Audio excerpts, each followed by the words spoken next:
Oke. Advokat dalam menjalankan suatu perkara, dia telah dibatasi dengan yang namanya kode etik advokat, kode etik profesi advokat, dan juga undang-undang advokat. Jadi memang tidak bisa ngawur dalam menjalankan suatu profesinya. Oke, berkaitan dengan hubungan advokat dengan klien, bahwa advokat yang pertama, advokat harus mengutamakan perdamaian atas semua perkara yang masuk dan dipercayakan kepada dirinya. Jadi bagaimanapun caranya dia harus memikirkan dulu upaya damai. Sama seperti ketika kita ke pengadilan negeri ya, ataupun ke pengadilan agama, yang pertama dilakukan adalah upaya damai. Karena memang namanya upaya damai itu kan kalau memang bagus, memang jadi damai kan, yang pertama tidak keluar biaya banyak, yang kedua waktunya juga singkat, jadi tidak banyak berbenturan dengan banyak hal.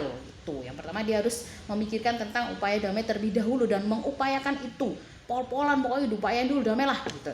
Yang kedua, advokat itu dilarang, tidak boleh dan wajib memang tidak boleh melakukan satu hal ini, yaitu dia dilarang menjanjikan suatu kemenangan kepada klien.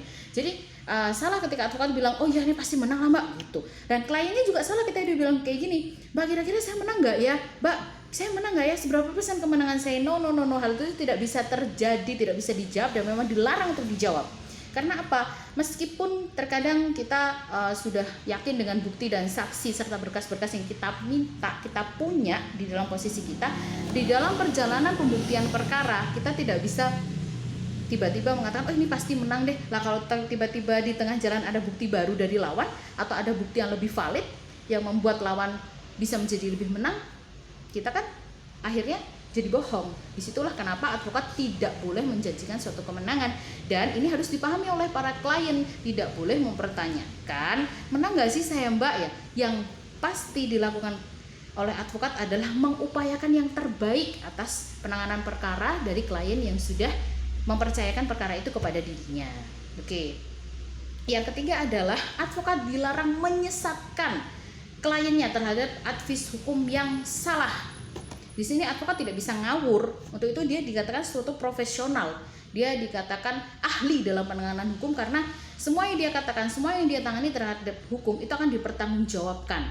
Karena ketika dia salah memberikan advice, ketika dia salah memberikan penanganan, maka yang rugi bukan hanya kliennya tapi juga terhadap dirinya sendiri.